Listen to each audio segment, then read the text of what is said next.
ఎలా అనిపించింది అన్న ప్రభాస్ అన్న కల్కి? అన్న కల్కి అయితే నాకు అంటే చూసాను అన్న, ట్రైలర్ చూస్తే మాత్రం నిజం చెప్పుకోవాలంటే అసలు ఏం అర్థం కాలేదన్న, ఏం నచ్చలేదు అసలు. కల్కి ఎవరు, స్టోరీ ఏం అర్థం కాలేదు. 2-3 సార్లు చూసినా కానీ నాకు అయితే నిజంగా ఏం అర్థం కాలే అని చెప్తా అనుకున్నారా అని ఏం చెప్పానన్న. నాకైతే సినిమా చాలా అంటే చాలా బాగా నచ్చింది. ఆ ట్రైలర్ అయితే ఆ గూస్ బంప్స్ వచ్చేసినాయి.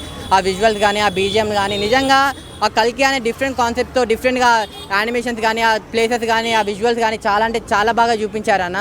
డిఫరెంట్ వరల్డ్లోకి తీసుకెళ్ళిపోయాడా నిజంగా అన్న. అంటే వేరే లోకానికి, వేరే ప్రపంచానికి తీసుకెళ్ళిపోయాడు నిజంగా. హాలీవుడ్ బాలీవుడ్ అంటారు కదా, ఇంకా ఏ వుడ్ కూడా చెప్పలేము అంత అన్ని రేంజ్లకి తెలుసు. ఏ వుడ్ కూడా పనికిరాదు అంటవా? నిజంగా నా ప్రభాస్ అన్న ముందు ఏ వుడ్ కూడా పనికిరాదు, ఏ చెక్క కూడా పనికిరాదు అన్న. అంటే వుడ్ అంటే చెక్క కాబట్టి అలా చెప్తున్నా.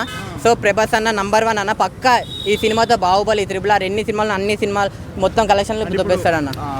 అమితాబ్ బచ్చన్ ప్రభాస్ ఫైట్ సీన్ ఎలా అనిపించింది అన్న? అమితాబ్ బచ్చన్ గారి రావడం కానీ, ఆ ఎంట్రీ సీన్ కానీ నాకు చాలా అంటే చాలా బాగా నచ్చింది అన్న. సో చూడండి, మీకు నచ్చుతుంది. నేనైతే ఇంకా వెయిట్ చేస్తున్నా అన్న. అంతే. అంటే కమల్ హాసన్ డిఫరెంట్ లుక్ ఉంది కదా, అది ఎలా అనిపించింది బ్రో చూస్తుంటే మూవీలో? అంటే చూస్తున్నప్పుడు అరే ఇతను కమల్ హాసన్ అని చెప్పి మనం గుర్తుపెట్టుకోవడానికి చాలా అంటే చాలా టైం పడింది. నాకు కూడా తెలియదు, మా ఫ్రెండ్ చెప్తే అర్థమైంది అరే అతను కమల్ హాసన్ అని చెప్పి. కానీ చాలామంది పెద్ద క్యాస్ట్ ఉన్నారు, పెద్ద క్రూ ఉంది, చాలా పెద్ద వాళ్ళు ఉన్నారు. సో చాలా అంటే చాలా బాగుంది అన్న. అంతే. డబ్బింగ్ సెట్ కాలే అంటారు? ఏం కాదన్న, మొత్తం చాలా అంటే చాలా బాగా వర్కౌట్ అయింది. అంతా చాలా అంటే చాలా బాగుంది అన్న.